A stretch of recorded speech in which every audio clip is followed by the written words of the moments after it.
As a Barnsley lad, born and bred, I've always been fascinated by a disaster that happened here at the Barnsley Civic Hall in 1908.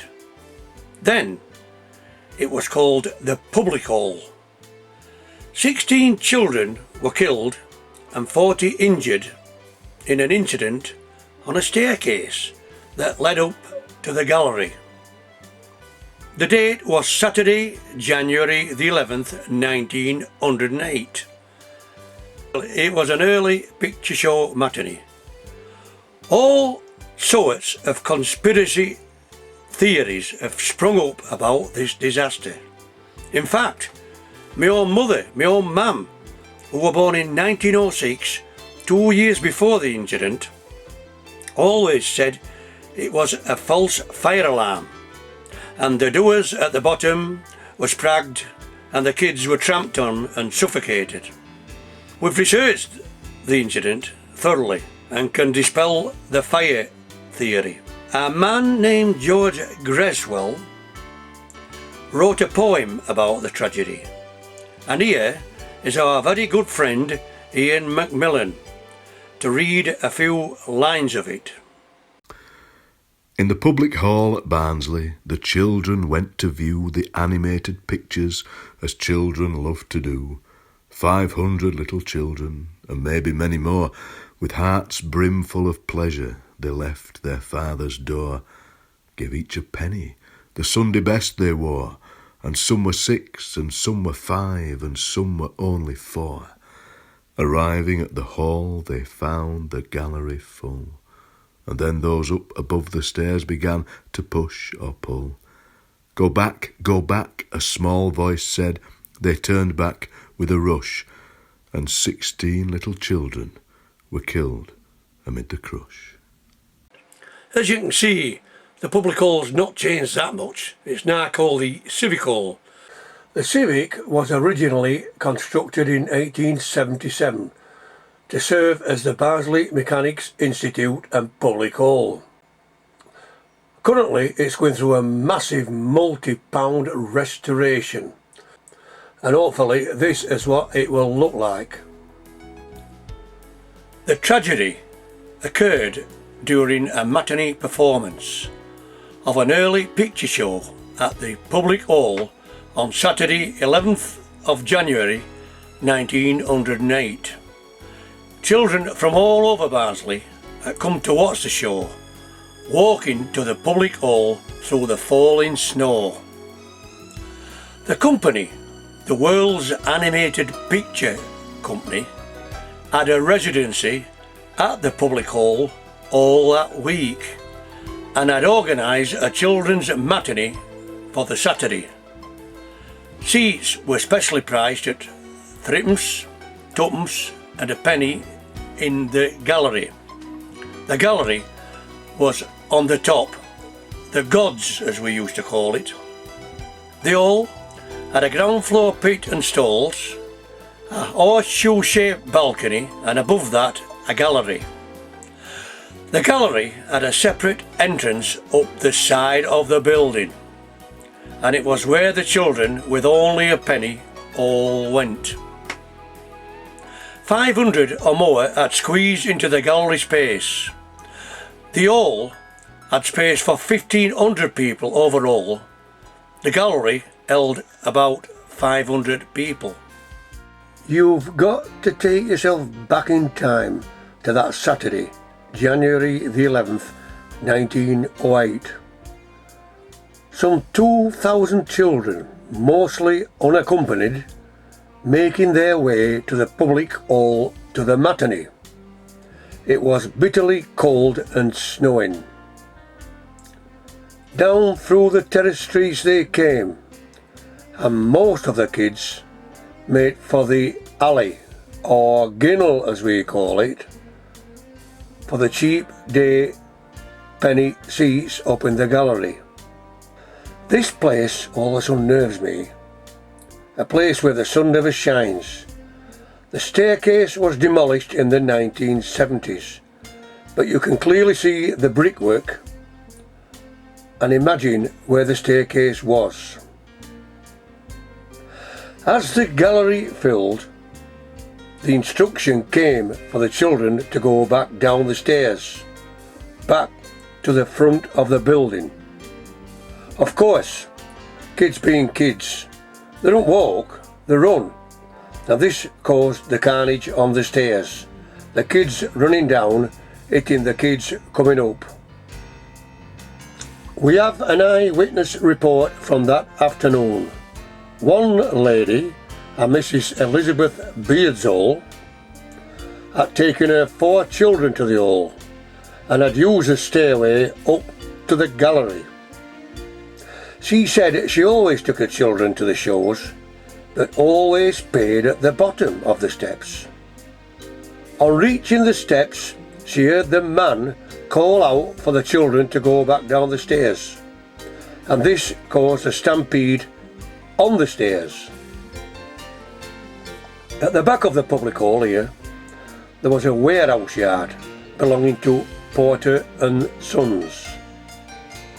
Henry Bauer from the warehouse said there were 600 to 700 children waiting at the gallery door. The doors were opened at 2:10, and there was no control at all over the kids. They were trying to rush up the stairs. These warehousemen saved a lot of lives that day.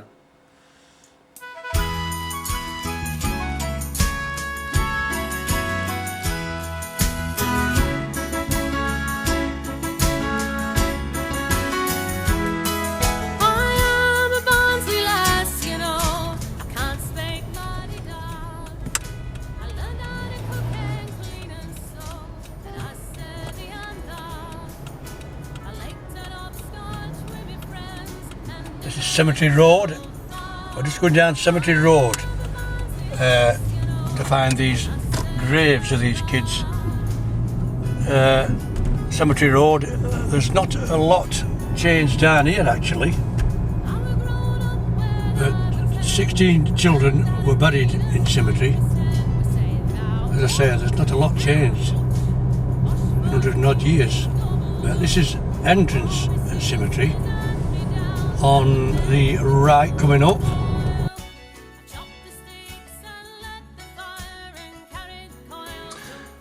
The tragic accident happened on Saturday, January the 11th, 1908. Just 2 days after, Monday, January the 13th, they held an inquest at Barnsley Town Hall. This was adjourned until the following Friday, the 17th of January. The burials were held on Tuesday, Wednesday and Thursday, and the inquest on the Friday. So everything happened at a rapid pace.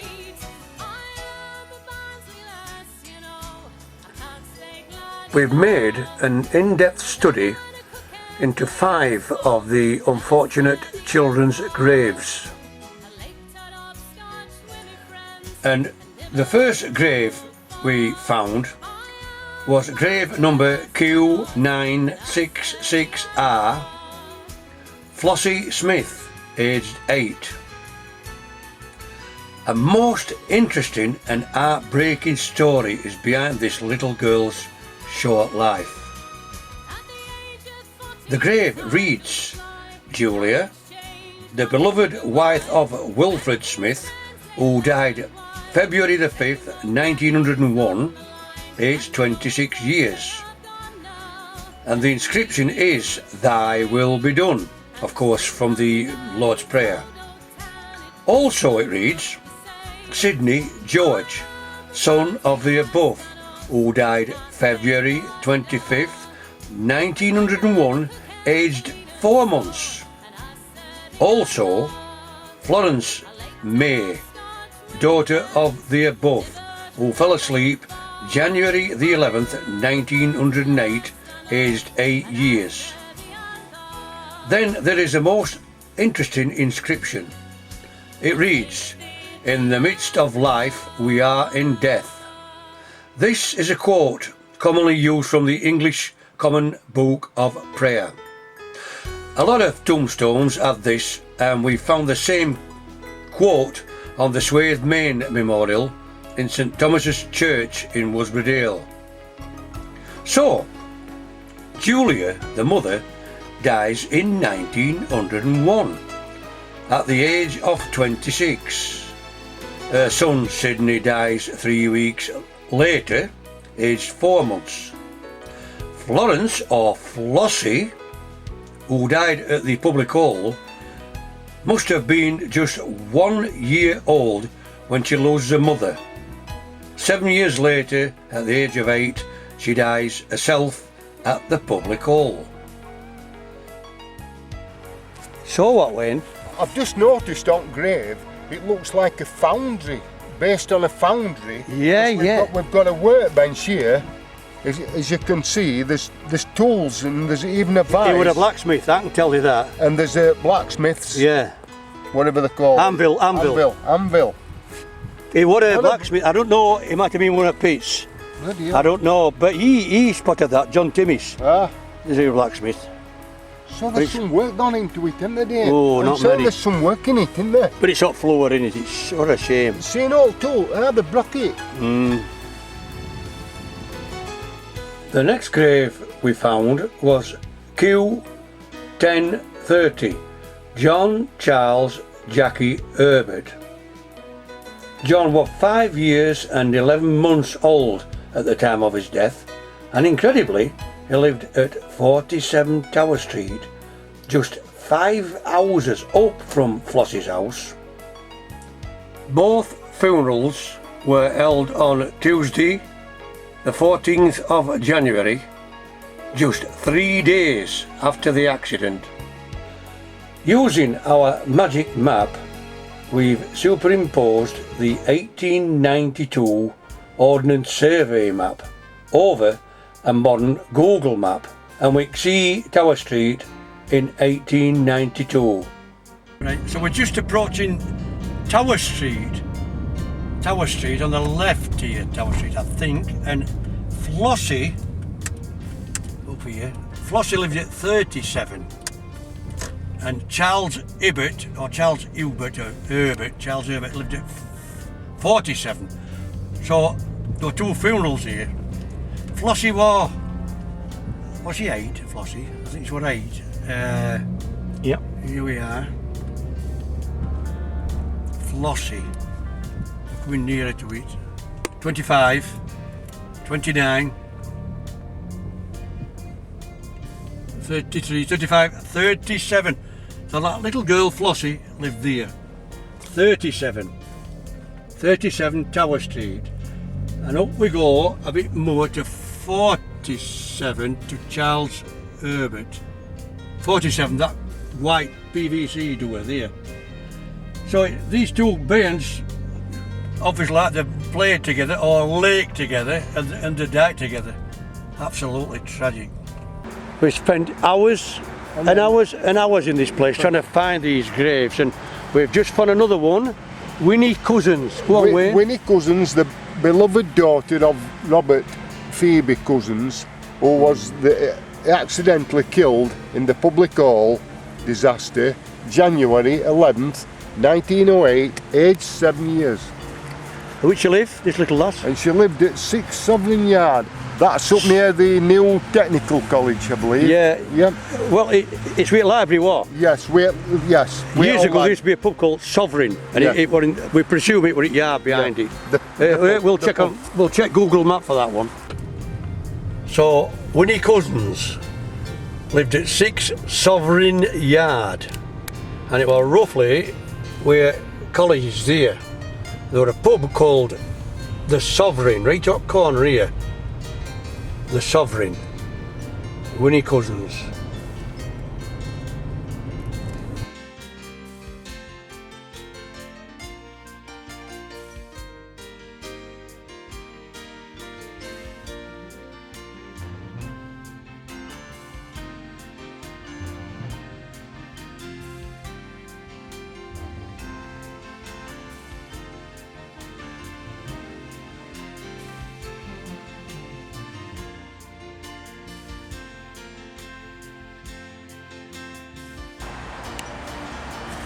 Hey up, Dave. I found it. I found the stone what we've been looking for. Oh, good. Yeah. Go on. What? Charlotte, the beloved daughter of Frank Emily Norton, who was accidentally killed at the Public Hall Disaster, January 11th, 1908, age 6, I believe. 6 years of age, yeah, six years. And where does she live? Where, this little lass? She lived at Cope Street, 17 Cope Street. Ah, well, not far, is That's a stone throw away from here, Dave, that. So it's roughly up there, 300 yards. Yeah. So, she lived up there at Cope Street and she's buried here. Yeah. 7-year-old lass. Poor lass. Ooh. Yeah. Charlotte Norton. Keep going, Cork, it's up there. 17 Cope Street. Charlotte Norton. That brown door there. Yeah, that's him. That brown door there, that's where she lived, that little girl. And again, we only, as crow flies, 300 or 400 yards away from the cemetery where she was buried. Charlotte Norton.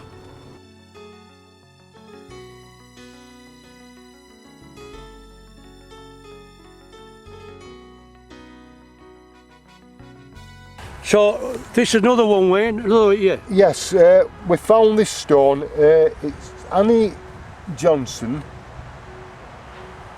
the daughter who was accidentally killed at the Public Hall Disaster, January 11th, 1908. Aged 4 years.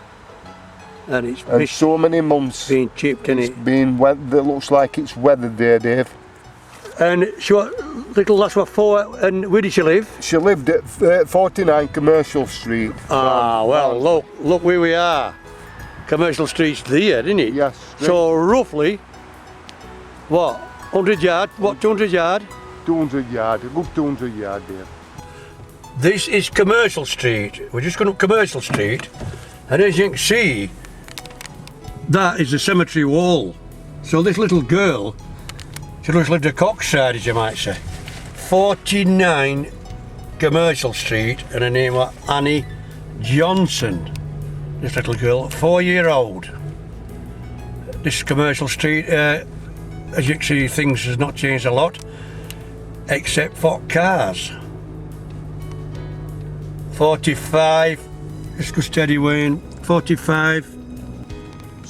So this red door is where she lived, a 4-year-old girl, and her name was Annie Johnson. Annie Johnson lived at 49. That's her house there, look, a Cockside from where she was buried.